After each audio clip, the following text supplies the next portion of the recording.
Hello and welcome to Tabletakes presented by Gen Con.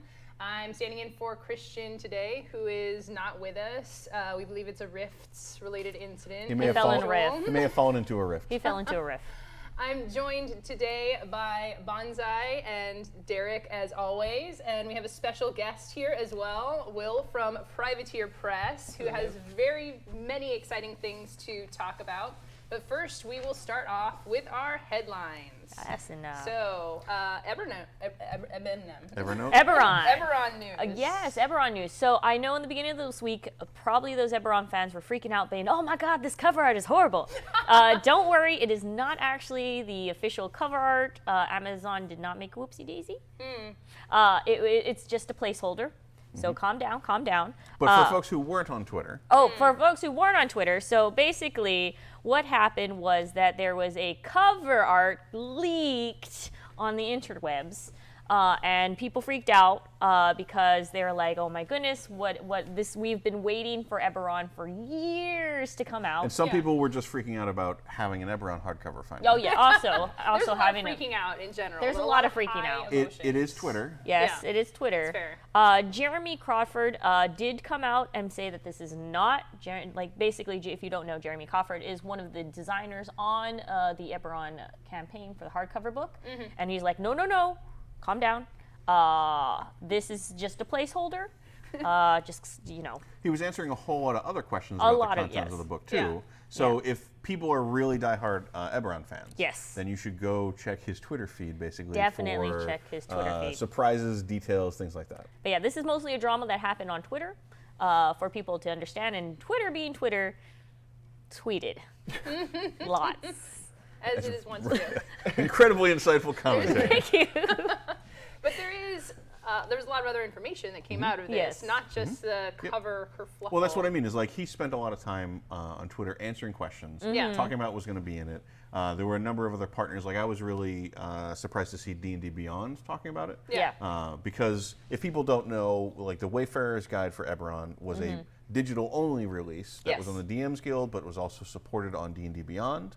And they've announced that because some of the stuff in this Eberron book will update or build on stuff that was in the Wayfarer's Guide. Yes. And if you bought the Wayfarer's Guide, the rules updates for the Everon hardcover will apparently be applied to the content you bought. Yeah. You're not going to get the stuff that wasn't in it, but stuff like probably shifter rules. So a lot of the races were in the Wayfarer's Guide. Yes. Dragon marks were in there, things like that. So if those are updated significantly, it sounds like the Wayfarer's content on D&D Beyond will be as well. Yes, that was Mike Merles chimed in more to that and saying that they are going to combine both. So if you have the Wayfarer's Guide, it won't essentially buying the Eberron hardcover won't essentially they're supposed to mesh evenly and not necessarily stomp over the other one. Perfectly and seamlessly, as kids are wont to do. Yes.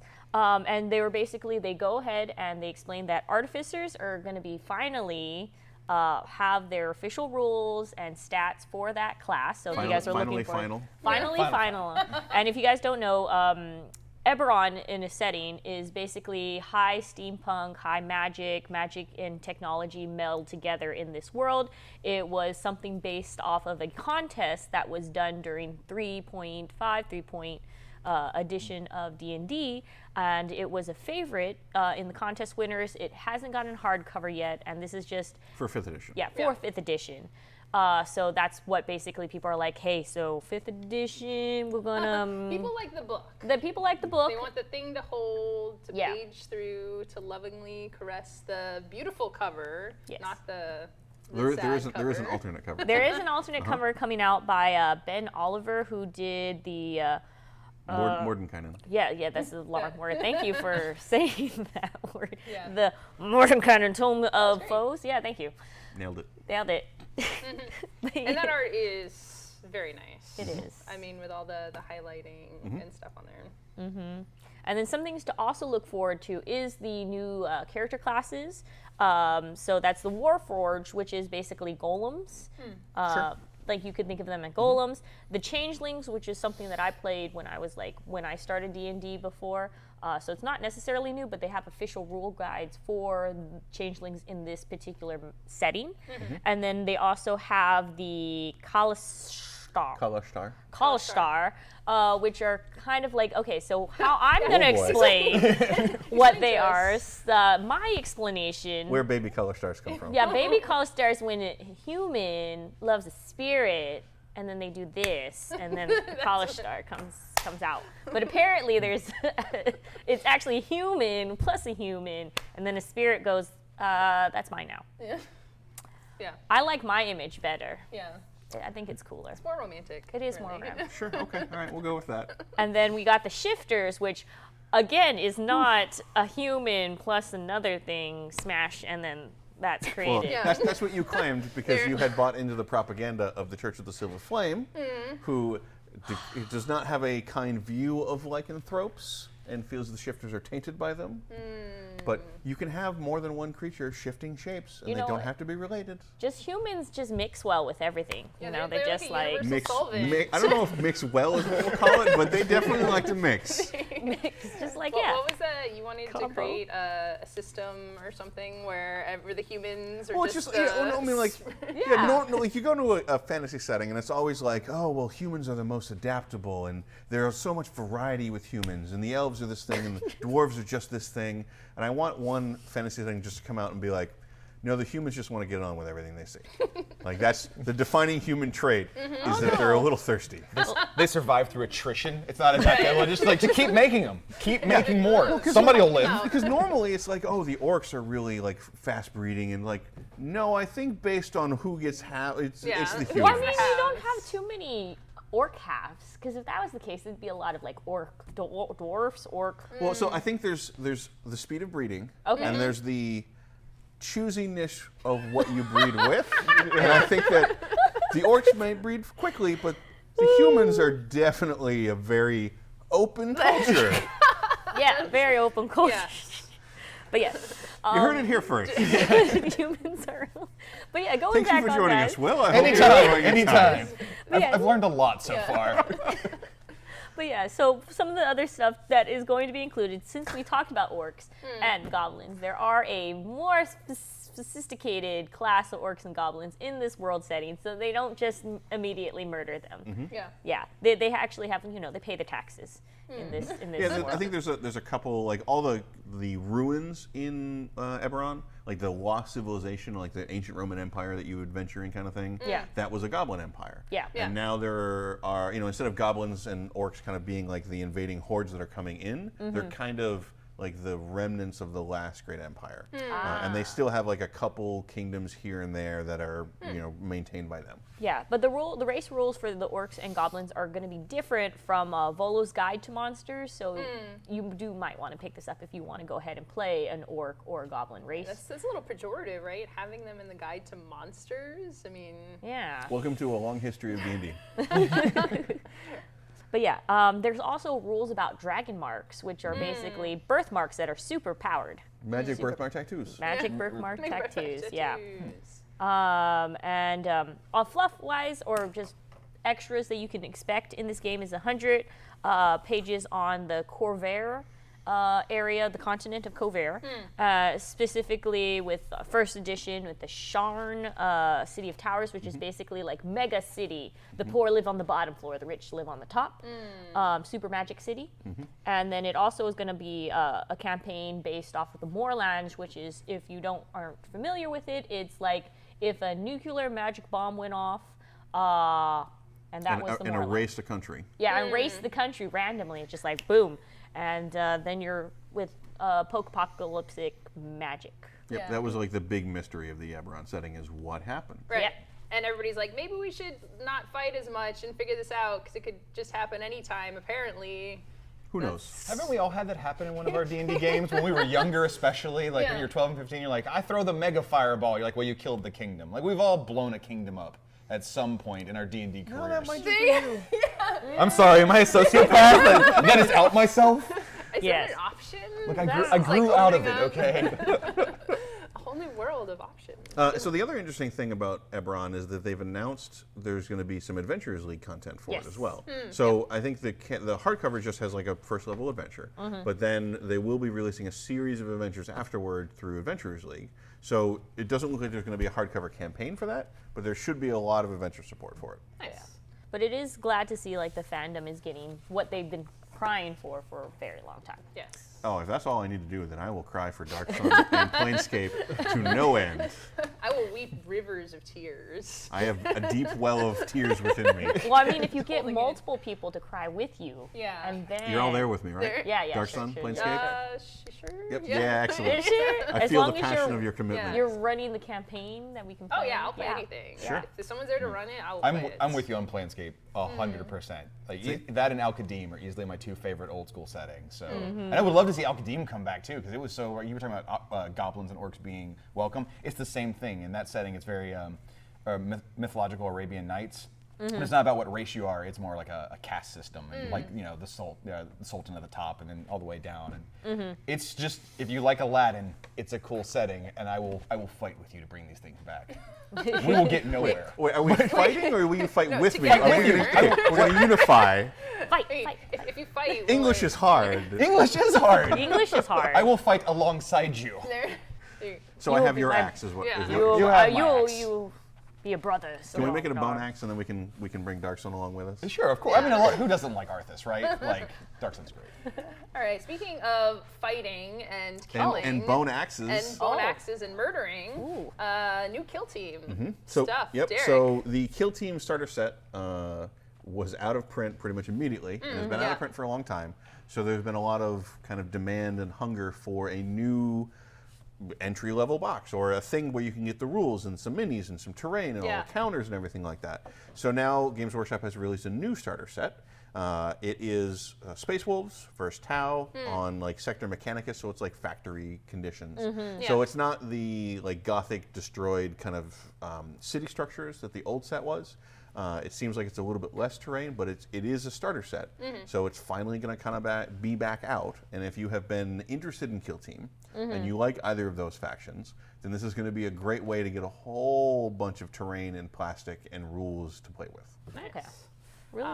And that is a good way if you are thinking of dipping your toes into 40K or just into that entire universe first. Yes. Then Kill Team can be a great place to They start. absolutely want you to start with Kill Team. Oh yeah. Yeah. And then get some elites. Yeah. And then you're like, well, I'm at 300 points, so I might as well get some 500 and go to 40. Like, Yeah. that's Yeah. definitely the path they want you So to this take. is just a taste. Yeah, taste it's the test. gateway drug. Yep. And Gateway. again, it gives you probably just enough terrain to feel like you can make a cool battleground, Yeah. and then go from there. Sweet.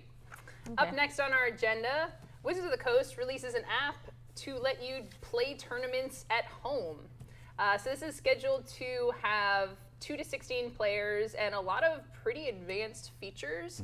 We're talking about this before the show a little bit, and it's kind of a strange product in that it seems there's a lot of cool stuff going on here. So there's like fixing a lot of the quote unquote issues with how traditional tournaments are run. So you have, you can post pairings to people's mobile devices. So if they have the app, do your pairing, you look at your phone, like, oh, I go over here instead of everyone crowding around. Because for- usually you have that wave of everybody starts the round by going and figuring out who their pairings are. Yep. Then they go to their tables, they Yes. play, they mill around until the Right. pairing, and then they have to kind of rush the HQ again. Yeah, there's a lot of chaos in the way that tournaments are run, and also getting posting your results as well. So there's always the very old school slips of paper. You can easily get lost, having to sign off on them. There's a lot of minutia in trying to play in these tournaments. What's interesting, the app is not developed as is. They're not redoing the official tournament software, which is interesting. The tournament software has been around for a long time. It hasn't really got a lot of updates. Like, that's all we've had so far. So they're not redoing that yet. They're making this new thing. It's not sanctioned. It's only 2 to 16 players. So we've been speculating a little bit about what exactly this means, because it seems like they want more from it. So we had talked a little bit before the show about the Best Coast Pairing app for minis games that has a lot of benefits to it. So collecting data, just getting tons of information about the kinds of things that people are playing. Like what units, cards, what things are used, how they're used, how often they win, where they place. Like there's a lot of people who want to pour over that. Yes. So there's a really interesting possibility. I don't think this app right now has an option where you have to put in your deck list. Right. But that could be a really cool thing down the road. Yeah. I mean, as a person who might want to play in a tournament but doesn't want to have to build a deck for a long time, just going and finding out what decks are doing well right now, or even just finding out what decks are popular so that I know what my deck has to answer and deal with. That's really, really useful if you're going to get into any kind of competitive environment. And I think apps like this you're going to start to see more of in general because they use at LVO, for example, there was a 120-person War Machine tournament. You're talking about chaos of coming up and having paper pairings, and all of it was done through BCP, which is very similar to what WotC's doing here. Okay. And being able to everybody just have their phone out and go, here's my table number, here's how I'm playing, and everyone just goes. And when they're done, enter in who won, and it comes back to the EO, and it lets you maintain, like the LVO main 40K tournament was like 800 people, and they used BCP to manage all that, because if it was trying to do the old school way of pen and paper, it'd be a nightmare, right? Yeah. So I expect like big companies to do more and more apps like this as we go forward. We've got the technology, it was only a matter of time, right? Well, the other really kind of key component I feel is happening here is the idea of this is an app that players are in on. Yes. So, Exactly. because that opens up such a wide gamut of things that you can put in this app. Because not only is it going to help you at the tournament to know where you're supposed to go and help a small group of tournament organizers organize a much larger group of players, but then it also means that you could have that app notify players of tournaments nearby. Yes. They could search for other tournaments. They could, it's just the ability to allow you to communicate with the individual players that are interested in participating in tournaments, to tell them about whatever it is you need to tell them about is an incredibly useful tool for tournament organizers and for the publisher. Right. New set announcements, new event types, like do you push arena codes to there? Oh Just yeah, you could just be like, hey. just like constant drip of interaction with the most engaged players.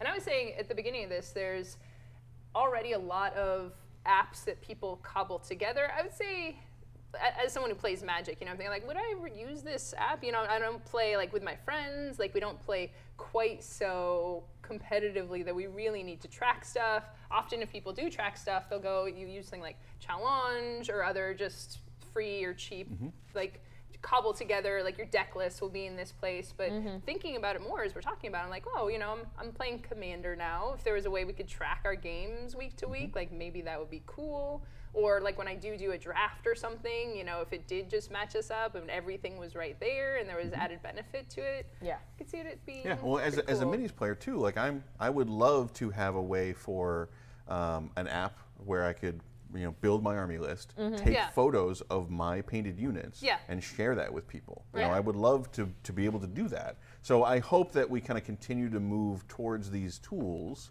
Like I'm also probably spoiled by D&D Beyond, which is fantastic for running D&D now. And I kind of want that minimum level of support for pretty much all of my games that are more than put on the table and play out of the box. I mean, it is interesting talking about mashing all this stuff together though, because there is a incredibly rich ecosystem right now for dozens of different deck tracking websites and websites that Channel Fireball, where you like post your decks and also you can buy the cards for them, and forums and ecosystems. It's like, is this something where they want to take more of that back? Is this going to be something that could negatively impact those things? Like you still want to fit in the ecosystem where people are entrenched in the places where they talk about this stuff. For Magic in particular, I suspect that Wizards won't be able to move quickly and take all that up right away. So I think that the ecosystem around it will have time to adapt to whatever changes. And I suspect that Wizards will, or I hope that Wizards will take the approach of providing the direct tools themselves to centralize and standardize the player experience, but not prevent those ecosystems from connecting to that. Like I would love if this app allows you to put in your deck list, and then you can export that elsewhere, or that the third-party apps like Channel Fireball or Card Kingdom or whatever can just connect to the database and just say, automatically pull, here's the winning deck from that tournament. Yeah. If you want to buy it, hit this button. All right. Yeah. Just more functionality and things just like, hey, I want to get these cards and like import your deck stats list and then like export it to Card Kingdom and just spend more and more money on more and more fancy Magic cards. I think that is what a lot of businesses would like you to do. Yeah. All right. I believe it is time for our special guest. Oh, yes. Hello. Hi. How's it going? We didn't see Oh, you. wow. No. Wait, I'm supposed to look pretty the whole time. Oh, yeah. Yes. Duck face? Yeah, you got a Let's duck see the face. Here we go. That's terrible. I can't do it. We're going to do it all at the same time? You got to do it all at the same time. There. Beautiful. Yeah. Woo! Was that duck face You're or welcome, suction Twitter. face? Yeah, anytime. Yeah, screen cap that. Yeah, so I've come on today because our newest game, hi, I'm Will Hungerford, lead developer at Privateer Press, and our new game, Riot Quest, released today. Congratulations. It's in stores Congrats. right now, thank you. So excited. And Emma Oz and I at Gen Con sat Yeah. down for an hour and played the game on stream. Actually, if anybody wants to watch, because we're not doing a playthrough on this, we're just going to talk about it. Those are all available on YouTube and Twitch VOD. Yep, we'll post the links in chat shortly. Awesome. But like all the stuff from Gen Con is on our Twitch channel and YouTube. So if anybody wants to catch up on the games that we previewed and played, including this one, because it sounds like you played a full game in an hour. We played the entire game. Did we finish the whole game? No, we didn't finish. We didn't. We got pretty close. Yeah, we didn't. I had some missteps. Yeah, we got. I blew up. Yeah. Oh, you blew yourself up with Gubbin. That's Yeah. right. I remember now. Yeah. But yeah, you can go watch gameplay, and also riotquest.com has a full video tutorial. This is easily the most casual game Privateer Press has ever made. Privateer is known for War Machine and Hordes, which is, I think we were talking earlier, the chess of miniatures games. Yeah, It's very yeah. deep and crunchy. And Riot Quest, while set in the same universe, is the polar opposite. It's a hybrid miniature board game, but it is meant to be played like you can play with your friends that don't play board games. You can play with your family members. The Riot Quest Facebook group right now has people posting videos of them playing with their children. And one of the first video that went up was a dad and his 6-year-old daughter played, and it was their first game ever, and she won. Oh my God. And he said, I didn't throw it. Yeah. I didn't, I didn't walk her through it. She just beat me. And the video is her doing a victory lap around the kitchen because she beat Daddy in the game. But it's not a kid's game, but it is easy enough for a kid to play. Yeah. But what it is, it's a hex-based arena skirmish game. So you have this big board in front of you, and you have heroes. That the starter box comes with 5, and then we're releasing many, many more heroes. We've got 30 heroes planned between now and next Gen Con. And the heroes are hobby miniatures, so you assemble them and paint them however you like to. But if you're not a hobbyist, you could put them together and just spray them a color. So your team would be red, and your other person's team could be blue, whatever you want to do. And as you played, the game is very MOBA-esque in that you only have 4 heroes in the arena per player at a time, and the rest sit on your bench. When somebody's knocked out, you put another hero into the arena. You're trying to beat each other up. You don't. You never kill anybody in Riot Quest. You knock them out because this is Saturday morning cartoon apocalypse is the theme of the game. It's the world has blown up. These are the survivors, but everything's a little bit bright and poppy, even though everything's kind of destroyed. So the setting for this is not Warhammer, or it's not War Machine or Hordes at all. It's a split timeline. Okay. So the idea is the War Machine's carrying on with Oblivion, which just came out, and that's the Infernals have arrived from hell, and they're trying to get everyone's souls. And Riot Quest is, what if they won? What if they won? Okay. All the good guys lost, the world got blown up, and they left. And all that's left behind are like the toughest, the sneakiest, the luckiest, and the smartest. So it's a lot of familiar stuff, but like a new twist on it. Exactly. And it's like a couple years in the future, and everybody's been building tech out of garbage, whatever's left behind. And they're like, well, there's all these giant castles full of gold and treasure that are unguarded. Let's go get it. And everybody's running around trying to get all the gold and treasure, even though there's no economy anymore to spend it. Right. It's basically, it's He-Man. It's like, well, we're going to Castle Grayskull to loot it. Why? Well, it's there. Because it's there. Because it's there. Now I claim Someone it. told us you should want gold. Yeah. So you build, your team is between 5 and 10 miniatures, and when we would play, we were going to say we're going to play a 6 miniature game, a 7 miniature game. Okay. But you only have 4 of your miniatures on the table, on the board at a time, and the rest are just reserves to come in. And we're all playing scavenger teams, running around the map, and the map, like the first one's Thunderstone Fortress. It's this big castle that you're running around. We're putting out a pirate ship map. We're going to put out a bunch of different like locales where people might be hunting for treasure. We're going to get weird. I want to do one that's a giant dragon's head. Like one of the dragons from War Machine that he's dead. And you're just running around inside it. on top of his head, and you're just like running around grabbing all the stuff left behind. Nice.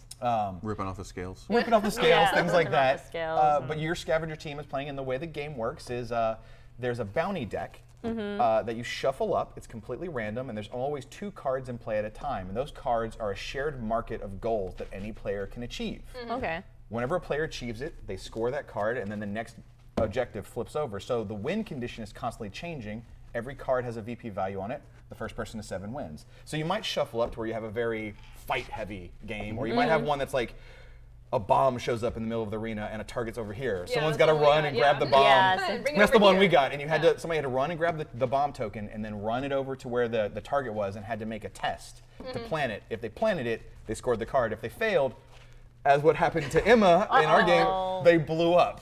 Well, Was that- was it no, your- what Oh, actually no. happened, because I had the person with the rocket boots, the really fast motion Oh, that- person. I was like, that's okay, I right. just need to not like double crit miss, and I'll be fine here. I'll Then like, you double I crit could do it in one turn where I get all the way over and plant it. Yeah. So I rolled the worst possible die roll, which means that I like the crit miss, you like take a damage from the boots. I think it was, right? But then you were damaged, so you weren't better at planting the bomb because you were hurt, right? No, and then somebody killed me. Oh, that's right. Somebody Because killed I you. only had one, because I had one Oh, it damage helped- on that's me. right, Yeah, that's right, that's And then right. I just got blown, because Then you they were just standing walked up right and they there poked and just you. like boop, and then took the bomb. And as Emma was mentioning, even though the heroes are all priests of the rules, you create a hand of gear cards. Think of like in a MOBA. This is your shop. Yeah. And Yeah. the character gets to customize what they are. They're not attached to any characters. They don't have a point value or anything. It's just things that you might be able to upgrade if you earn enough gold. You can get gold in the game, and you can buy things, and you can give yourself boots that make you go faster / maybe make you blow up. Yes. The game, it's Smash Brothers with all the items turned on. It is a yes. chaotic game where stuff is just happening. Like all of a sudden, a death trap might run into the arena and try to eat people, and the first person to break it scores VPs. Or you never know what's going to happen, and it gives the game a lot of replay. Can you customize that objective deck? Like, is there rules for like we want to play a fight game or we want to play a weird objective game? Can you? The plan, what we're doing right now is the objective decks have a set icon, and they're numbered 1 to 12. And the initial rules is play the decks when the further expansions come on to introduce new bounty decks. Play them as they are. Okay. And that's kind of how we want to start things, but we're being really encouraging of people to experiment. Yeah. Make your Okay. own kind of like modes and variants and stuff. And we're going to have organized play for it that comes out next week called Throwdown, which gives you different modes. But we're saying that this is the version that we tested. We know that if you play this, any combination, you and your friends will have a fun game. Yeah. Buyer beware, if you start mixing things up, you may have a game where you're like, well, my team just died and this other team did great. And that's because, the game has a lot of RNG, Yeah. a lot of chaos, and we have designed it to be controlled chaos. Mess with those elements a little bit, it just expands a little bit more. And you might, if you're playing just for the fun of it, which is how you should play this game, Yeah. Yeah. do what you want. And this is a game I tell people, if you try and play it competitively, you're not going to have a good time. This is not a game that's supposed to be played like I've optimized the best team and I have the best gear, because the random nature of the bounty decks means you can never have the perfect team. You never know Yeah. what's about to happen. Well, it's interesting because that ties into, I think, a conversation we were having with some production staff, like some friends of ours, I think Wednesday maybe, about how we have some friends that we want to introduce to minis games, or we want to introduce to a game, and they just kind of get paralyzed with the concern of making the right move Yes. with their minis. Yeah. Like, do I move here because then I'll be in cover, but maybe you'll shoot me? And it's like, don't worry about it. We're here to see our cool figures do cool things. And Yeah. when I was designing it, one of the first things, so Matt Wilson, the owner of Privateer, kind of gave me like design bullet points. He's like, here's what I want to see. And one of the things was, I want you to lower analysis paralysis as much as possible. Great. Yeah. And I want there to have like a lower skill cap to this game. So it's alternating activations. Even though we each have 4 heroes in the arena, I'll pick one person and go, then you would go, then you would go, then you go. And when it's your turn, because if I'm trying to go for one of these bounty cards, and then you score it, and then another one flips over, and maybe you score that one, and another one flips over, I don't know what the bounties are going to be when it's my go. Sure. So you can only ever plan for your turn in the moment, right? You can kind of try set things up, and there's synergies, but really you can't be like, well, the perfect move 5 turns from now is going to be this, Yes, yeah. because you have no idea what's happening. Like, the floor could be lava. There's Yeah. a card that makes There's the floor lava. Like, you just don't know what's about to happen. Yeah. And Yeah. I think that's the fun of the game, is adapting to chaos in the moment and being like, what can I do right now to score points? And then I'll worry about next turn when next turn comes Yeah. around. Okay. That's one of the things I really appreciated playing it, because I'm getting more into minis games, more into tactical games, but so many of them, you make that commitment. You're like, this is going to burn my brain, I'm going to sit here, I'm probably going to do bags, it's my first and time. that's fun, yeah. but that's not every game. Right. All right. Right, and having this, another of the great design decisions that I really appreciated was the deployment. Because so many minis games, when you're deploying, like that's a whole thing. Before you even play your first game, you got to deploy, and And if YouTube whoever's has teaching told you, me, like, oh, just don't worry about it. But I'm like, this is gonna. It it's makes a a whole portion of the if game. YouTube tactics videos have told me anything, it is the game is won in deployment. Right. So in Riot Quest, there's 6 deployment gates, and you say, I'm going to put Dez in, and you roll a d6, and they deploy the number you rolled. You do that for your entire team. So the initial deployment, your team gets scattered across the map. Yeah. And whenever someone gets knocked out and you spawn one of your backup heroes in, they appear at a random spot. So deployment is scattershot. Yeah. Okay. Yeah. But with some choice, because there's like a hex, and you have like a good balance. I feel like between Right. random and control. The hardest part of designing this game was there's no point values associated with who you bring on your team. Yeah. And there's no resource mechanic involved in putting a hero into play. You just have 4 heroes, and when one comes out, you put a new one. The resource mechanic is the gold you earn to buy gear. Oh, okay. So design-wise, every hero had to be designed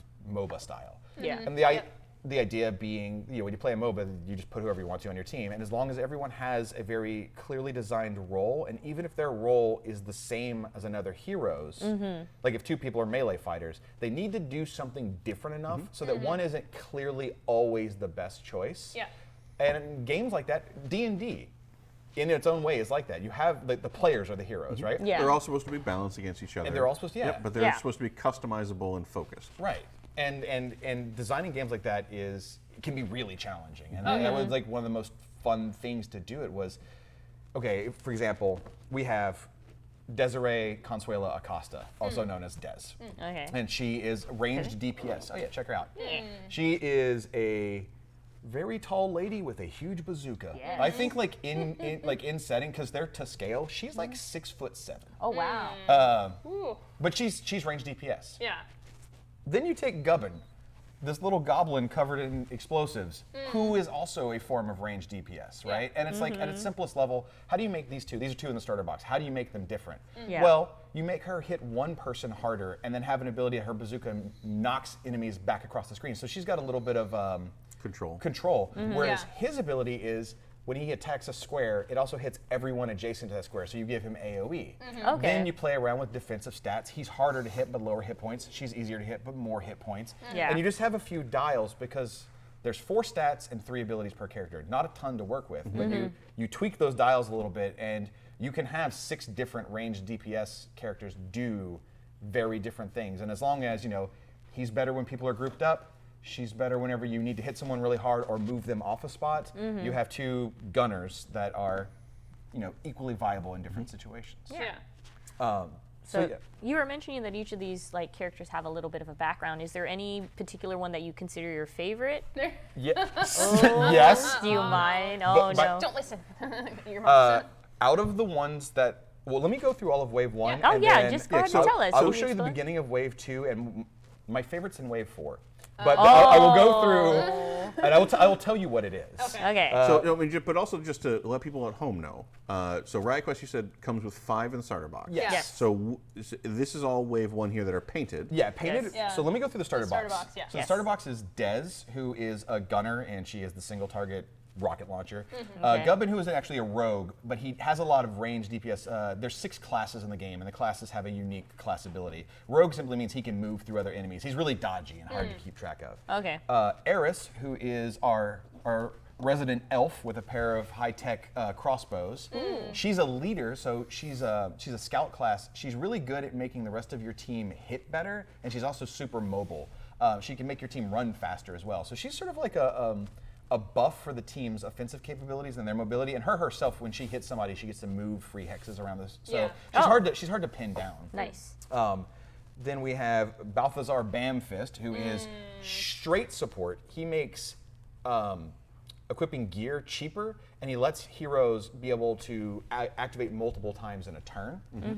He also has a giant fist that if he manages to punch you, it hurts, but punching is not what he's good at. And then Sir Dreyfus, the Storm Knight, who is the guard, and he is all about bodyguarding the other team. He makes people harder to hit when they are next to him on a hex.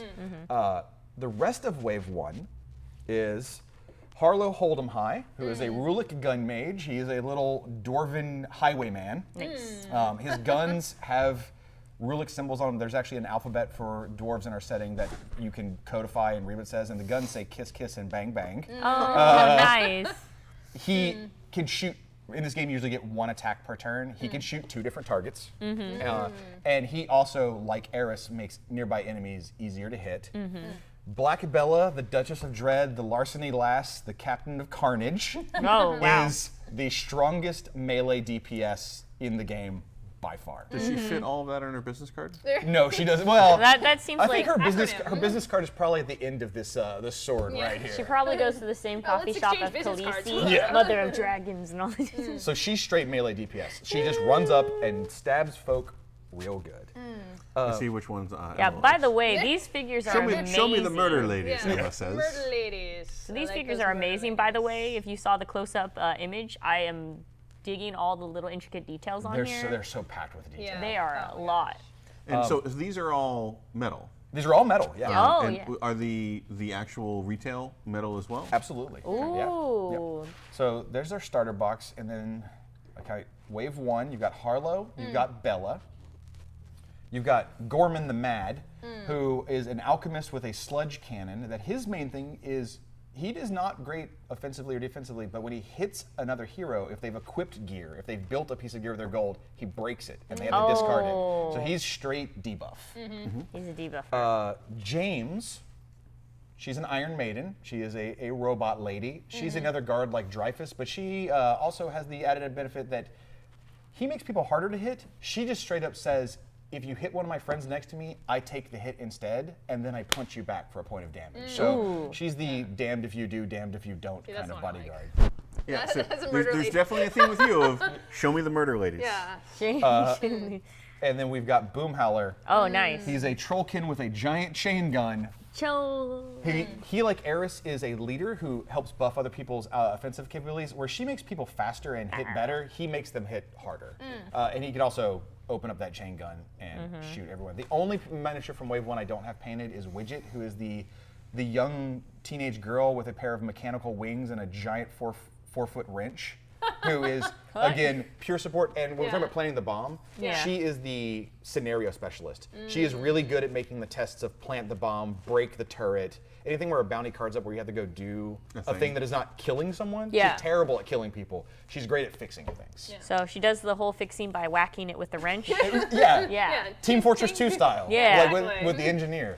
But just from Wave 1, you see that we've got different characters that have, like, really, they might have similar roles, like shoot somebody, hit somebody, but they have different ways of doing it. So how many Wave 1 models are there? There are 11 in total. So this is the 10, and the only one we're missing is Widget. the girl Yeah. with And the- are all Wave 1 models coming out with the game? Are they out now? between now and the end of September. So Okay. the core box came out, and I believe James is available. And then over the next couple weeks, you're going to see a blister here and there until the end of September to have the first 11 heroes. And then we go straight into Wave 2. So when I'm building a team, and I'm going to play you, and totally win, because that's absolutely. Oh, yeah, absolutely. Because you're the I've never touched this 6-year-old before, and girl I'm going to do scenario. it. I mean, that legitimately happens a lot with this game.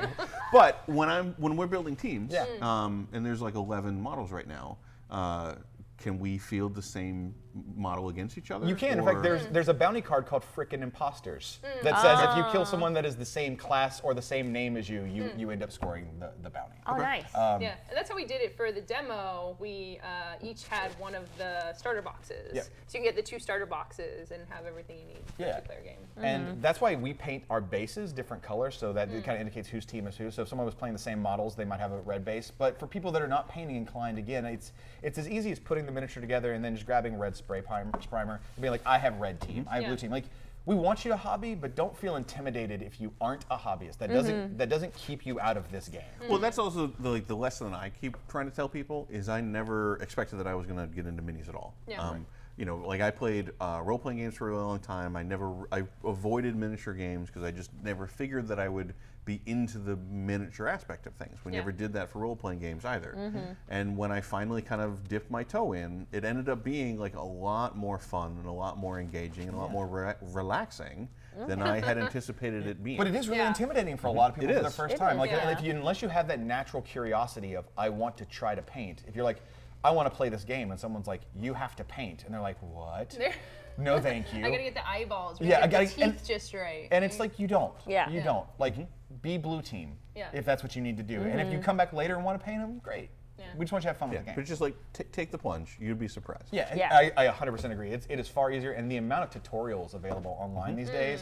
Painting can be made as easy as you need it to be. Like, you know, we see everything from 5-year-olds up to 80-year-olds painting miniatures. Like, it doesn't matter. Or the other approach is you find your friend who does like to paint. And you give them money. You just like put a box of minis on the table and slide money over until they take the box. You paint with this kind of brushstroke, is what you're saying? That kind of And notably, if you do spray paint them all blue and you want to go back and actually paint them, then that's easy to do. You've already primed it, right? Yeah, you already primed it. It's just primed. What we've also seen some other people doing is they got bases that were bigger than these miniatures. So they put them on the normal base like this. And then they would get a base that's one size up. And they would paint that base red or whatever. And they would sticky tack the miniature down into it. So they basically made colored base markers so that when a couple people have said, I'm going to buy every miniature for this and break it out like a board game on board game nights. And then I'll have a draft. And then have a draft, which is one of the modes we want people to play. Is we would take all, let's say 30 miniatures, and we would take turns drafting our heroes and take these little base markers and sticky tack them on. And the community kind of came up with that idea, and the game just came out today. And I was like, what? Please do. This is amazing. Like, that's great. I love to see that kind of stuff. Notes to take. So for the box, does it have like a certain number? Are they all included in one box, or is it mixed and matched? In the starter box, you get 5 of the heroes, and it is these 5. It's Des, Bamfist, Dreyfus, Eris, and Gubbin. Okay. And then you get the rule book, the dice, the tokens, the cards, the map. And then right now, the other expansions are individual hero expansions. And they're pretty cheap. Like, Bella's like $12. Gorman's like, I think, $12 or $13. And they come with their hero card and another gear card. And the gear cards are like the shop. They're neutral. So just because you buy Bella and you get a gear card in her blister, that doesn't mean only Bella can use that gear. You can just use that on any character you have when you play games. And that gear's not randomized, right? No, however many miniatures or models you bring in your crew, you get to build your shop with that many cards. Well, I mean, when you buy... Oh, no, they're not... This is not blind buy whatsoever. Okay, that's How much is the starter box for Riot Quest? The starter's $50, and that's that's your starting map, your dice, everything you need to play. Yeah, and that's then a really good price. Effectively, you're paying $10 a model, a metal model, and then getting everything else. And then most of the miniatures are going to be in that lower price range. A couple of the bigger guys, like I want to say Boomhowler's 15 or 18, but he's bigger. He's got more metal. So then that's wave 1. Wave 1. And those are painted now. Yes. Because your studio, like these are the models that they're not studio painted. They're just personal privateer folks painted them to play. The other one of the other developers in the office with me, Oz, who was on our stream. This is his personal models because I couldn't get the studio models. Plus, I am the most paranoid person about touching studio models. They're like, would you like this that we spent 120 hours? And I'm like, I don't even want to look at it. Yeah, like, please keep it away from me. Yeah. And they're like, will you put it in the case at Gen Con? I'm like, no. I'll be over here doing the racking on the walls. Like, I don't want to see it. So when Oz had his, I was like, I'm just going to take yours. Like, I'm just going to bring these to the But show. what if I put 100 hours in my... No. He didn't. Okay. Have a piece of tongs, like padding underneath it's so nerve-wracking to touch one. It's the worst. It is. But you brought a couple models from another wave? Yes. So I actually got production to literally cast these yesterday, and then asked one of our studio guys to clean them and then just zenithal prime them so we could see the details. This is the beginning of wave 2. These are coming out in October. First off, we have the Wolf with No Name, who is a werewolf with a cowboy hat and a hunting rifle. We have my favorite in the current group, Captain Crawtooth. He is a rootin' tootin' mean son of a gun who is a gator man and also the captain of his own ship. Unfortunately, there's nowhere to sail. My favorite thing about him, and he was the one we were talking about in our game, that he has the range 3 melee weapon, so he can attack from 3 hexes away. And when you give him any things that make you attack from further away, they increase your melee range, like the telescoping blades gear upgrade. Right. He attacks from 5 hexes away. And this is a game that's 14 hexes by like 17 hexes. So he just comes, he's like from Narnia, hits you with a hook and then drags you in. Yeah. And then because this is based on an alternate War Machine setting, there are characters that people will recognize from War Machine, like Eris and Gorman, though they're being done differently. And one of the most popular characters from War Machine is the Butcher. So we have Orsus the Unchained, which is the Butcher without his armor on, running around like a complete madman, just punching basically whatever he sees. The gear and the loot is far less important. He just wants to start a fight. Yeah. Fight. And people have always seen this miniature in his big, bulky Warcaster armor. So now they get to see how big of a fella he really is. He's got the Tony Soprano thing going on. He's fluffy. A lot of muscle, but he's got Oh, like the actual strongman. Yeah, build. he's actual strongman build, like that actual So like. he's got muscle, but he's got like 8 dad bods. Too. Yeah, but he's we went for that traditional like actual like I say Muscle Tony muscle. Soprano, but I think circus strongman is the best Yeah, way to put that's it. the Just like a one. big, strong dude. Like what's his Tower of face Meat. from? the Tower of Meat. I'm gonna have to make a gear card called the Tower of Meat now. That sounds amazing. I don't know what it's gonna do, but I'll figure it out. Yeah. It super buffs them. But yeah, these come out the beginning of October, so there'll be these 11 in the next several weeks, and then we're rolling through. We've got to get 30 heroes out, then bigger box expansions that add new maps and new terrain to your maps between now and next Gen Con, and then we're going to keep rolling from there. This is going to be a constant, ongoing, supported game. Okay. So. Is there going to be any organized play or tournament circuit or anything like that for it? We are not running tournaments because this game, I don't think is necessarily built for it, but it should be next week, Throwdown comes out. Okay. Oh, It's yeah. an organized play event format. It's got different categories like, would you like your event to be all 1v1 games? Would you like to be all multiplayer games? Would you like it to be it only goes 3 rounds, period, no matter how many undefeated there are? How would you like to hand out prizes? And there are going to be OP kits that come with alternate sculpts of existing characters that are blinged out, like they've won. So they're holding treasure chests, they've got crowns, they've got nice. scepters, and it's going to come with foil cards of the game cards for your heroes and your gear. And that all comes out like next week. Wow. with Oh the wow. game. You guys are just being maniacs at this point. We are. In fact, that's why I can't even stay for the rest of the stream. Right. After my segment's done, I have to leave to go back to work because Yeah. there's a lot going on Yeah. right now. So it released today. Yes. There was some for sale at Gen Con. So Yes. it hasn't been available, but people are already pretty excited about it sounds like. The sales at Gen Con were really strong for us. A ton of people left that show with Riot Quest, and then a lot of them were ninjas for their friends and some for themselves. And there's a Riot Quest general Facebook group right now that just started, and it's like at 800 people and growing. So, and people are talking about it and playing it, and it's hitting the ground running, which is what you want to see. Well, Yeah. congratulations That's again. great. Couldn't be happier, and excited to see people's paint jobs, and excited to see more pictures of people playing and laughing and being goofy with what is a fun, casual, goofy game. So where can they buy this? Local game stores. Oh, just okay. We don't sell anything like this online. This is all done through distribution in your local game store. So head to your local Mox, your local Dragon Slayer, your local whatever's in your town, and pick the game up. And if anyone tells you they can't get any, I know that we're making more and more, and it's shipping out to distributors constantly. So put an order in with your local store. Absolutely. They will Nice. get it. Yeah. So you brought a couple other miniatures that are not Riot Quest. Yes. A couple things I just want to show off because I know some people might be seeing this for the first time, may have not heard of Privateer Press, and may be like, I'm not a gamer. And this, for miniatures I don't believe games- you when you say that, by the way. Yeah, but I mean, like, I'm not a miniatures gamer. Like, I don't Okay. want to play something like this. I'm more of a role player. I'm more Yeah. of a, a Or a traditional- collector. Or collector. A collector. So, because we make miniatures, there's a thing we do called Mini Crate. We have a website, it's mini-crate.com, and what it is it's a subscription service. You can either just get the miniature available for that month, and then that's it, or you can get a 6-month subscription where it's like Loot Crate. You Yeah. get a miniature every single month, and then you get a VIP miniature.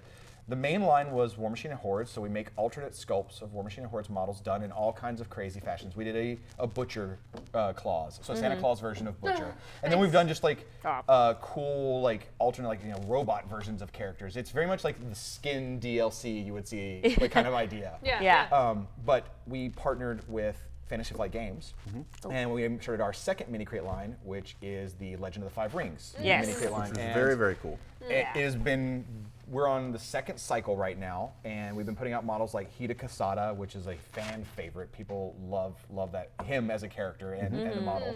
and people can go to The classic crab. Yeah, the Crab. classic. And people just like big samurai dudes with spiked bats, apparently. Like that's. I like that. Yeah. He's So- tainted though. Is, You know is, he's is he an tainted. No. honorary murder lady? Yeah, he can be an He honorary did- lady. Yeah, he stacks up pretty well next to Bella. He's just a little bit taller, but she probably take him out. You know, Yeah. you know, He's you wearing could be- heels. Yeah. Yeah, he is wearing where he's heels. getting He's just a extra little height. guy in there. You know, with this breastplate armor, yeah, it could be. That could be honorary battle lady. Yeah. Honorary battle ladies. Excellent. Yeah. So there's the L5R line, which is separate. Like you can get your own subscription to the L5R line or get individual models. You don't have to do the one. And then we just started our third mini crate series, again separate from the first two, which is the Savage mini crate. It's the works of Robert E. Howard.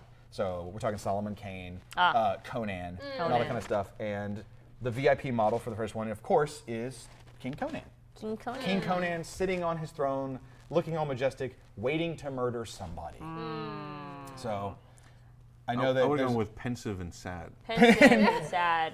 There's a lack of people to murder. Yeah, right sad. now. Yeah, exactly. I have Sad no, about the that. Alexander the Great. There, I cry because I've conquered the world. I was listening to the big of. Conan omnibus right now, and one of the first stories they talk about King Conan, it begins with him having taken over and he's king, and the whole opening chapters of him being sad. Yeah. And he has no one left to fight. He's like, I don't like this. And luckily there's like an assassination plot on his life, so he gets to punch somebody. Yeah. But the whole beginning is him brooding about not being able to fight anymore, and I'm like, yeah, classic Conan. Right. It's like now that I'm king. Oh, like, Conan. Oh, Conan. Conan. So. King is the worst. But yeah, for people that are looking for RPG miniatures, we make a ton of them, and we do make very specialized things that might be not so steampunky sci-fi as Riot Quest, that are just more traditional fantasy. If Yeah. That's what they look for.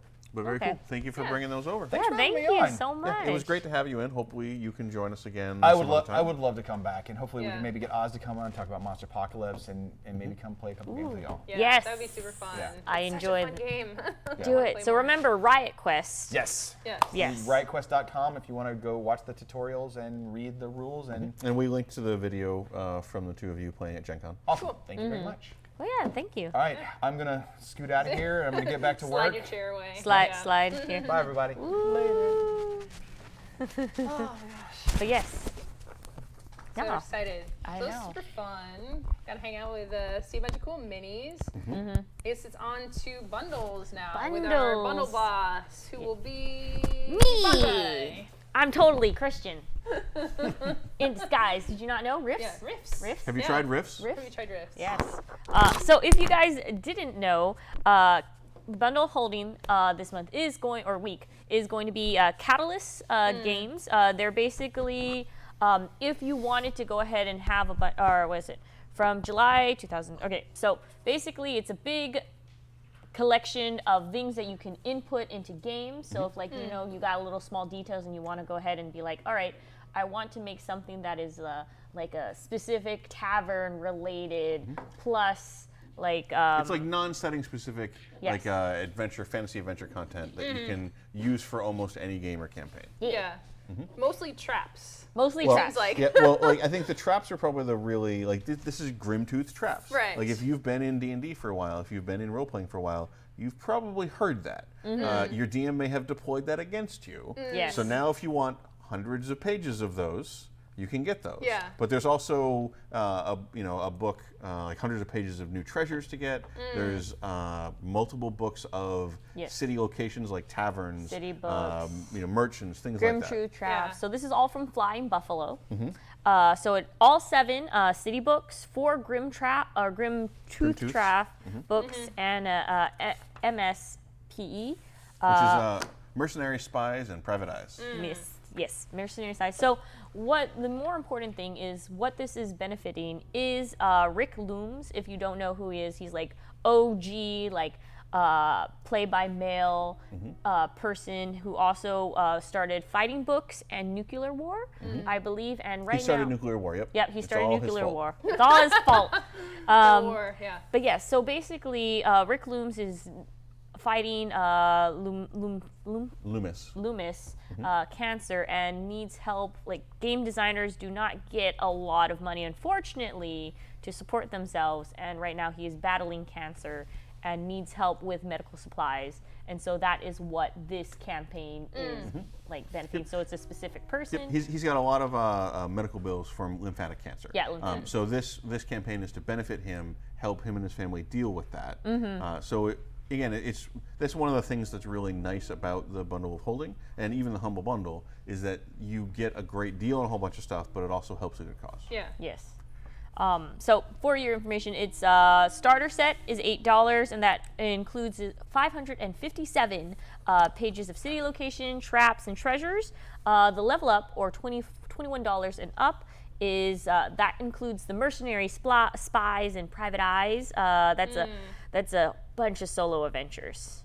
And it's an RPG from like 1983. Yeah. I think it comes with at least like 2 solo adventures. So it's definitely like a time capsule of another time that you can play solo.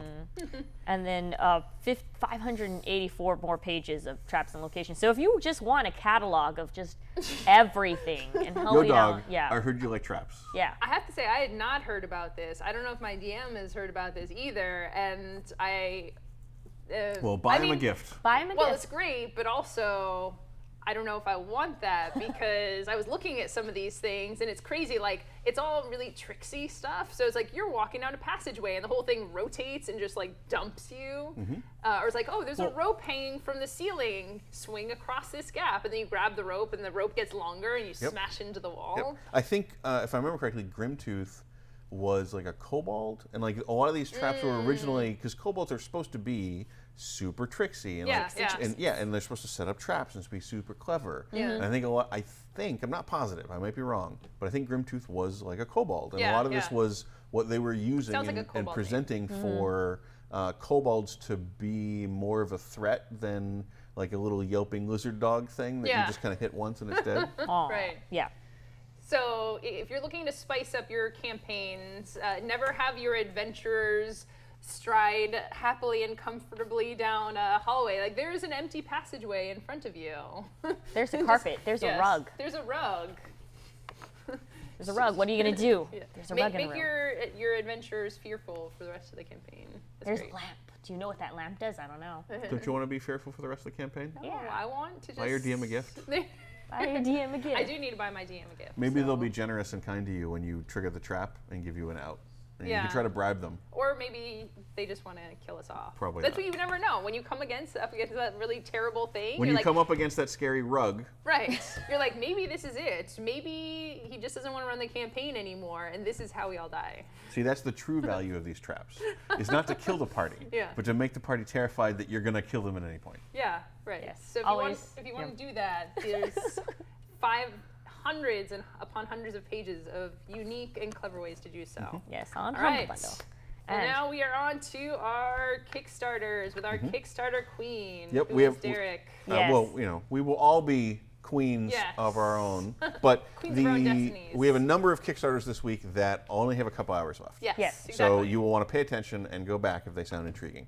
The first one is Runestones. This only has 2 hours. 2 hours left. And this is a fantasy themed deck builder, but it had an interesting twist. Yes. Which you wanted to explain it? Yeah, sure. So you play 2 cards at the same time. The higher numbered card is removed from the player's deck. So if you ever play deck builders, removing cards or trashing is almost always a very important mechanic. And the generic, known way to do it is pay to do it. There's different options, but this seems like a very different style and a lot of strategic choices. Basically, higher number cards are probably more powerful, but you play it at the same time, it's going to be removed from your deck. So theme-wise, it is pretty rune-y, generic, fantasy type, but it seems like there's some interesting stuff mechanically going on there. There's the Might of the Druids. Might of the Druids, yes.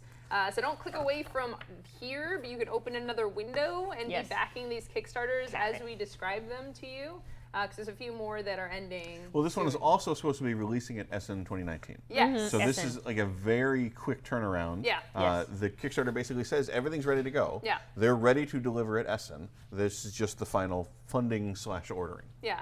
So it's definitely a theme. With Kickstarters, you never know, right? Yeah, you never know. Either they are super timely. I have had a couple of those, or they're 6 months to a year late. But the fact that they are locked into Essen, it's a very big investment, a very big deal. So chances are, if you are looking for a game that will arrive sooner rather than later, this is going to be a good choice. Yeah, they probably have already, I suspect that they already made everything because that's why they're moving so fast. Yeah, for 4 months, 3 or 4 months. it would have to either they've like already done it or they're literally pressing the button because that's Or pretty tight timeline. they might also have some local printers. I mean, it's possible that like they anticipate that a certain volume will need to be delivered at Essen, so they might be printing some, in Europe somewhere where they can deliver it very quickly, and then they're going to print more. Like there's a variety of ways they could approach it, but it's interesting to note that they plan to get it out of the door really fast. Yeah. But yes, remember, there's only 2 hours left. Is it actually 2 hours still from starting now? It should be 2 hours. 2 hours from like noonish, basically. Okay, from noon. So yeah, now it's literally about now. So the next one has 3 hours left, Yes. and involves a couple of properties that some of you viewers may have heard of at some point. Oh, maybe. Maybe. I don't know. The second one is Pathfinder. Yep. Yes. The first one is 3. No, I'm sorry. It's Munchkin. Munchkin Pathfinder Munchkin. 3. Yeah. Yes. So it's Munchkin. It's Munchkin. With more Pathfinder. And Pathfinder. Total spoiler alert. I had to do research to find this out. This is not a Pathfinder setting set in the Munchkin universe. that would be- no. That would be backwards. really cool, though. That would be Pathfinder Munchkin 3. Oh. This is Munchkin Pathfinder 3. I Okay, guess so- it's just like Okay, that's how it works. So if you have to have like to make sure that it is a card game, then you got to put the Munchkin first. Then, Right. but if it's a role-playing game, then you put if it was Pathfinder. Pathfinder Munchkin, then you would play as the eagle chicken. You would just or be playing whatever. Pathfinder. You just But with goofiness and haha. Yeah, and that's every role-playing game ends up there anyway. We all know that's true. Yeah, That's fair. There's like Munchkin is the imagining of the games that we all played, so it's a I would say vicious cycle, but I guess virtuous cycle is Virtuous probably what I cycle, should say. yes. Anyway, Munchkin becomes Pathfinder, becomes Munchkin. so this is another Kickstarter for another expansion to Munchkin. Yeah. If you like Pathfinder, if you like Munchkin, this is an obvious choice. Yeah. Yes. But the interesting thing to me is that apparently Munchkin has like these dungeon cards now that will add like some like theming over to the adventure that you're playing and you're just trying to level up in. Yeah. So they adapted, I guess, 20 of the Pathfinder adventure paths to Munchkin. So if you played through some of those, like Rise of the Rune Lords or the Crimson Queen or whatever they were, Sounds legit. yeah, like those, you can play them in Munchkin now.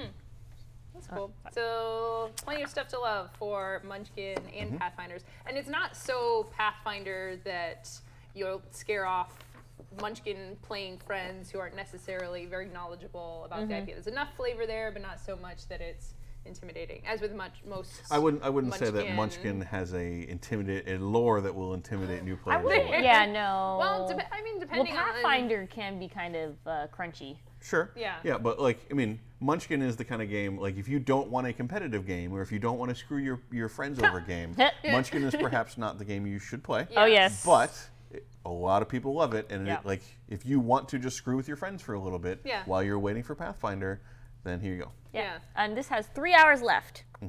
3 hours Check left. it out. So another project with 6 hours left is Adventure Tactics. Ooh. And this is, I guess, our Kickstarter board game of the week. Yes. Oh, yeah. Ooh, Yep. the big KB. But it doesn't have a ton of minis. It's only got 5 minis. Only Okay. 5.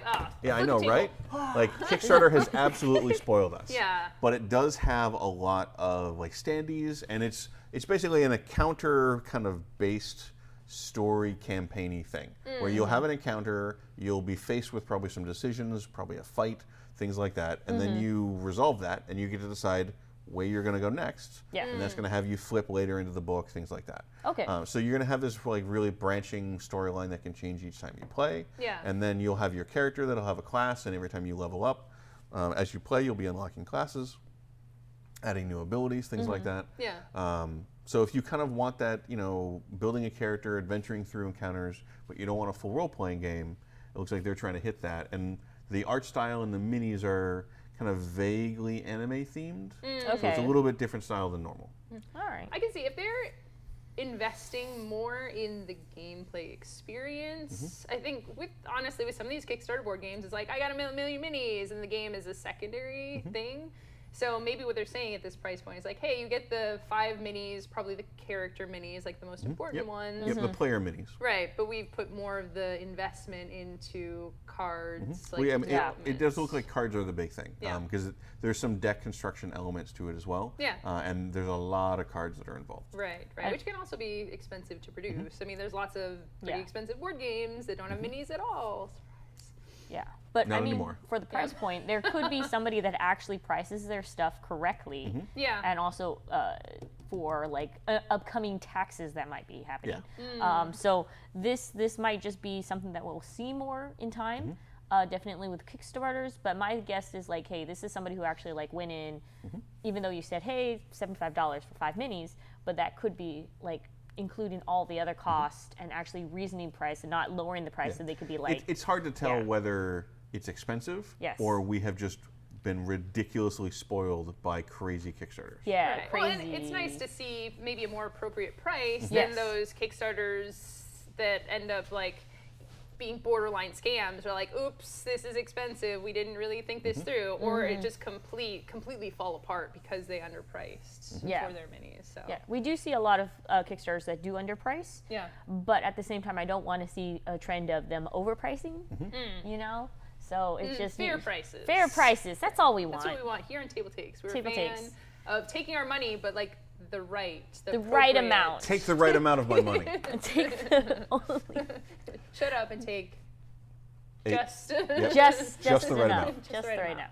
All right. So what about our next Kickstarter? Next up on our list is Cities of Harn. This was something that was announced, or we talked about on Gen Con at the stream. Someone I actually got to talk to Columbia Games about this, and really, if you're looking for, and this is a quote, so this is not necessarily our interpretation, but the most intricate, expansive, and realistic medieval fantasy role-playing world ever created. It's very real. It's very real. There's details down to the micron level. So as we were talking about, you have your island of Harn. You have the different factions, different regions, and in them they have different cities. Yep. Within the cities, you have different boroughs. You have different neighborhoods. Those neighborhoods have buildings. Yes, Those buildings have rooms. Those They Those have- rooms have people have with chests. Yep. with complicated problems, Yeah, and you the- have to resolve their arguments. like The I chests just are locked or unlocked. They have stuff inside yeah, them. I just feel like we're in a video game, and it's like Yeah. I'm viewing the map. Okay, zoom in. Okay, zoom in. Okay, Yeah. zoom in. Yeah. Okay, zoom in. Importantly, though, one of the things we discussed, like there are a lot of details, but there's always open space left open. So we had talked about, I think the way most of us tend to play is more like we're building the world as we go. Like sometimes the way I play is like I like to create the world. You know, I don't necessarily want to. You know, I like when my DM draws the map, and we're like, Yeah. oh, I'm discovering this for the first time. It's a fun experience, as opposed to, oh, I can just look up everything that's there. It's like, oh, well, this is what it's actually like. You know, being realistic isn't necessarily for everyone, but I think there's definitely people out there who just love having everything known and don't necessarily, like, they want to run an adventure, they want to be in this world, they don't necessarily want to have to create everything Well, from I think scratch. there's also a very different feeling and satisfaction, Yeah. I think, from creating a world at the table together or discovering a thing that you know is already out there. Yeah, Like yeah. those are very different drives. Yeah. Okay. Yeah. But yeah, no. It was. I mean, some people like. It's like when you read a story. You want something that's a little bit more detailed, and some people just like that gamifying aspect of like, all right, we're going to take this pathway to this pathway because I know what's in this chest. Yeah. So Cities of Harn, ton of detail. Yes. 7 cities at incredible levels of detail. Yeah. 2 days left.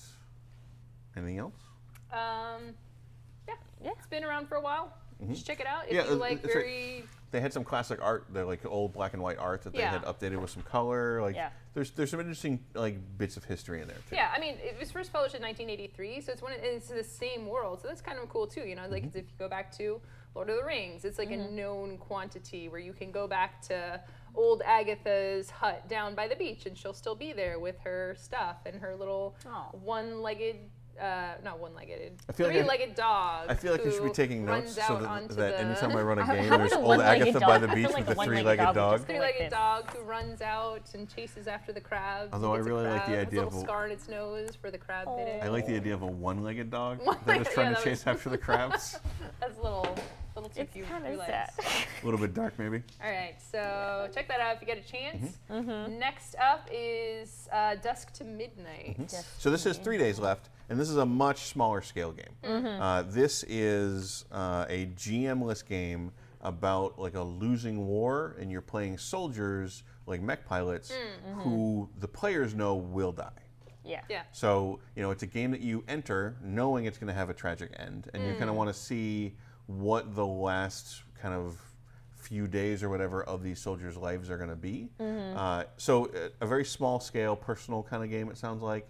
I was really intrigued by the list of the other games the author had created. There's one about capitalism in hell. There's one about a 2-player RPG where one player plays God and the other player plays God's creation from a Jewish perspective, apparently. Okay. There's a lot of really intriguing, small, very, very focused games they seem to have created, which is kind of what makes me really intrigued by this. So the idea of GM-less indie story game about doomed soldiers, mech pilots, Yeah. then I think this sounds like something you should check out. If you want more of the storytelling and feels aspect, and this was 3 days Lots of left? feels. Yes. 3 days. All right. Oh, yes. Oh, Dungeons and Lasers. Dungeons and Lasers, friends. Okay. Hey, you guys like Finger lasers. finger lasers. You guys like Dwarven Forge, right? But it can get kind of costly. How about if there was a company that made quality 3D models in plastic that's a little bit more reasonable to buy? Well, Dungeons and Lasers is your Kickstarter. You want to go ahead. It has 4 days left. It has interlocking tiles, and they're all hard plastic, not painted at all. But So you will have to cut them out of sprues. Yeah. Yeah. You'll have to assemble some of them. Yes. You will have to cut them out and assemble them. That's why the reason why they have it at such a lower price point. Yeah. There's 2 different types of genres you can get: sci-fi or fantasy, and each of those genres have branching subclasses that you can, or sub areas you can get, like torture chambers and engine rooms. Right. Yeah, like the sci-fi one has like a xenomorphy room. So Yes. it's going to be like from Aliens with like organic walls and stuff. And everything is like poppable, or Yeah. like you pop it out, pop it in, pop it out, pop it in. Nice, configurable. Yeah, But yeah. what's the most important part? The most important part Oh, is boy. that on the lower tiers you can get all the miniature animal companions. Yeah. They have multiple mini dogs, cats, foxes, monkeys, weasels, cute bears. That's There's the eagle, I think. yeah, eagle-like things. It's just mini animals, and they have weapons on, and It's they so arbitrary, have but I love it. they have it's I'm not surprised at all. Right. Yeah. Not surprised at all. Surprised, I mean, not so surprised. I'm thinking, I could build just like a portable, like, plop on the table, ready to go kill team thing. And you Yeah. guys are like, we can adventure with a cat. Just like that, not have any minis or anything, just the cats and stuff. Just the running cats. Around, We don't jumping need up on it. the wall, But no, it is fighting the eagles. It is nice to have this like interchangeable, like cheaper option that you can have. Not Dwarven Forge stuff is really beautiful, Yeah. though, by the way, but it is a little bit hurting the wallet. This one is Yeah, I mean, I think like that's those are made out of resin, like especially those the ones are recently. They're like higher quality. They do very different high. stuff. This Yeah. is Yeah. very much like I want to do.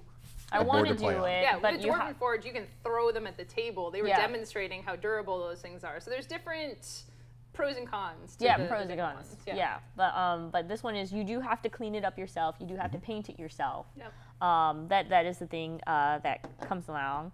But yeah, you can, if you're not really interested in the 3D models themselves, you could just buy the animals. Oh, really? That is just the lower tiers is just you can get. Making this cutest Kickstarter of the week. I'm calling Yeah. it. I know we have a few more to go through. Unless, but I mean, again, I'm still gonna say You can have a whether- dog that has a great sword in its mouth. Do you not want a whether dog? this is the cutest one depends on how you feel about the next Kickstarter. Oh, what is the next Oh. Kickstarter, Derek? Do you want to Or know? no, Bonsai. Grar versus time.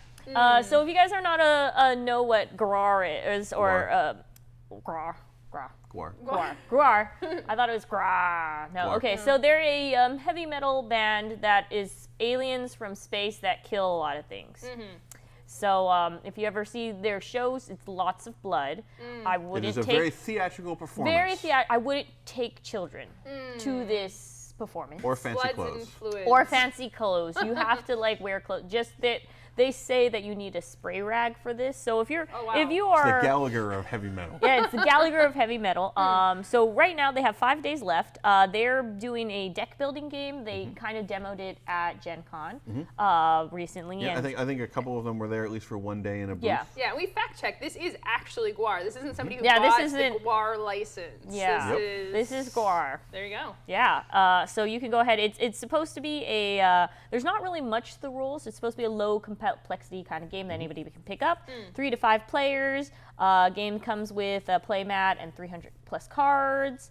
And mostly it's if you want to go ahead and get in the mythos of this particular heavy metal band that likes a lot of gore, because they're space aliens of a barbarian planet that have come to conquer.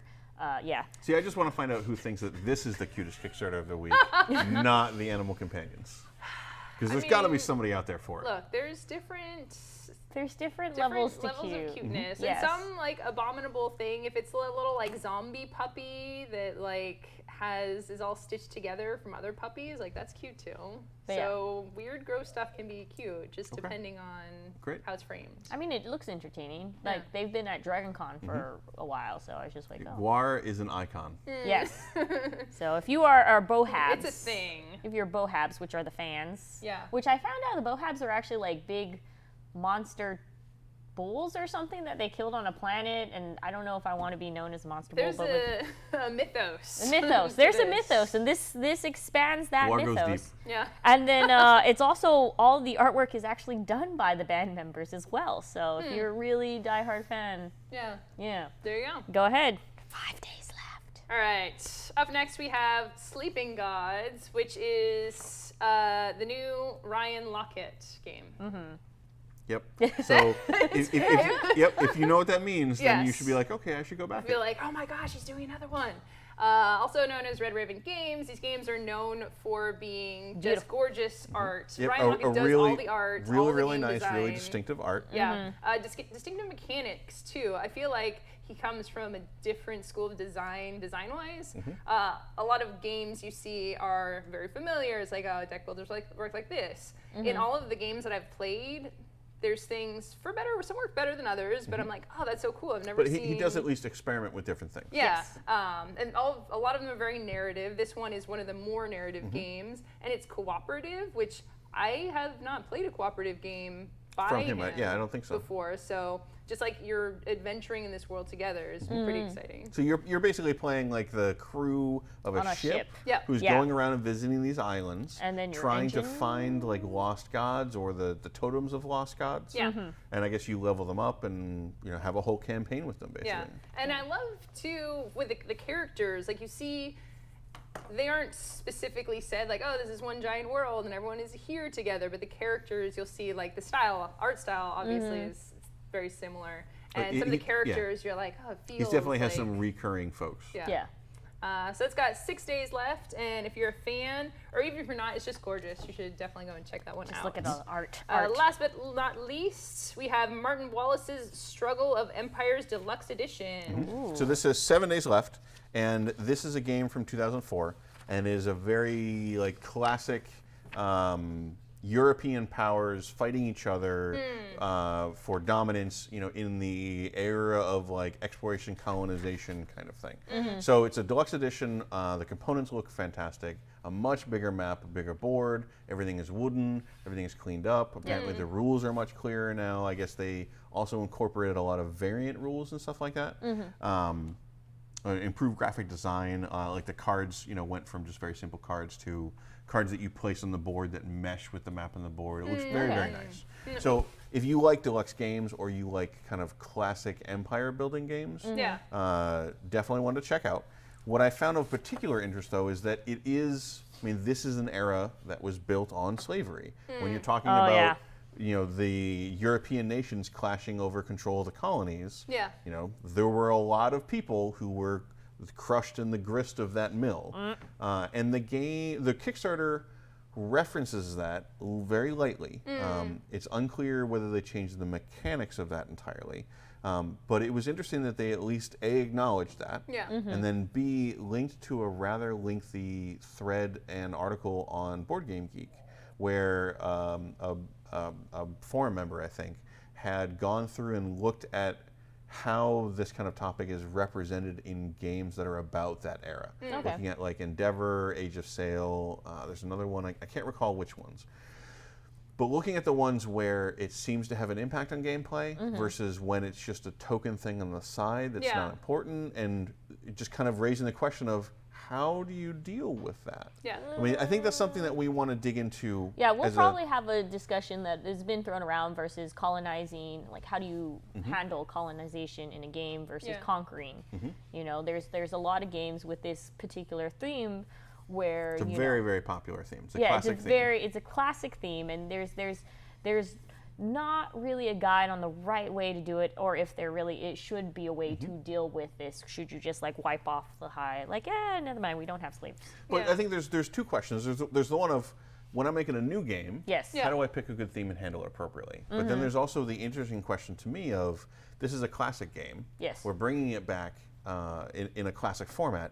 How do we handle that? Like, it's similar but different from the question you might have about, like, we're going to bring back a classic movie. You know, we're going to release a movie that was historically important. People should still watch it, or or should people still watch it? But you know, we're bringing back a classic movie. We want to do it justice, but we don't want to glorify. We don't want to glorify, but we also want to acknowledge the flaws that it may have, or how society has changed, and something that wasn't a big deal then is now no longer acceptable. You know, nobody really says just edit the movie. Cut that scene out. Usually you want to apply some sort of context. Does that apply to a game? You know, in a game like this where slavery is a component, but is not maybe debatably dealt with how people might want it dealt with as a modern designer or a modern player, do you change the rule? Do you present the original rule? Do you present a variant? Do you discuss the context that it was designed in? Like, there's all different approaches, and it's a tough subject. You know, this probably isn't going to satisfy everybody, but I'm happy to see that the topic is at least acknowledged in the Kickstarter, and it links to a larger discussion, because I'm really interested to see what the community decides to do with that moving forward. Yeah, I mean, I think it's the kind of thing where you just, people are aware of it now. I mean, it took a long time to get here, but you can't, at least for me, if I see these things in a game now, even, but like, oh, you got to play this old game, it's like, it shows so much about the history of game design. You should use this to learn to be a better game designer. Like, oh, but this is really bad. They just like, they just have this whole thing, like this whole race of people are completely subjugated. They're like, yeah, but mechanics and history and stuff, it's like, we need to have those conversations, and the more we can do that, the better, as opposed to just, I don't think it's modern day we can keep sweeping things. I mean, like, just being like, oh, it's an old game, that's how it was, is not enough. So how do you handle these things? I mean, like, this is a great deluxe version of a classic game. I mean, it's at least acknowledging it to some degree.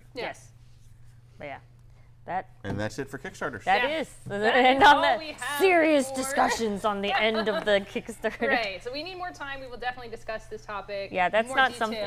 We can't just discuss that on just like 5 minutes. It's something that is an in-depth thing, and you know, there's lots of things. Being as a person coming from a conquered area. We will have real discussions about this. We will not gloss it over and let it go quietly into the dark night. That's all the time we have for today. Thank you so much for joining us. We will be back again, same great time, same great place next Friday. We're here every Friday at 11 doing our Tabletake show. Also tune into the channel for Brothers Murph on Mondays, and Wednesdays we have the Fireside Chats with Peter Adkinson. And you are the guest I'm co-host. the guest host for that. Yes, It's been super fun just sitting in on literally around the fire, just like, you did what with the printer? You flew, you chartered a plane to Belgium. So many amazing stories in the history of Magic the Gathering. Don't forget to follow our channel and subscribe if you want to enjoy the show even more. And you can also check in with us on Twitter, Jen_Con, if you want to chat, if there's anything you want to see on the show. We love to hear you. And then stick around for a few minutes, so we're going to have the new release rundown. Ooh, new release where we rundown. have JV back from Mox Boarding House to tell us about the new games that have come out. So exciting. He probably brought some dice. Oh. I'm going to predict. Dice, we're seeing nodding, so stay tuned for dice and more awesome things. They will not be stolen. Catch you next week. All right, see you soon. Stick around. See ya.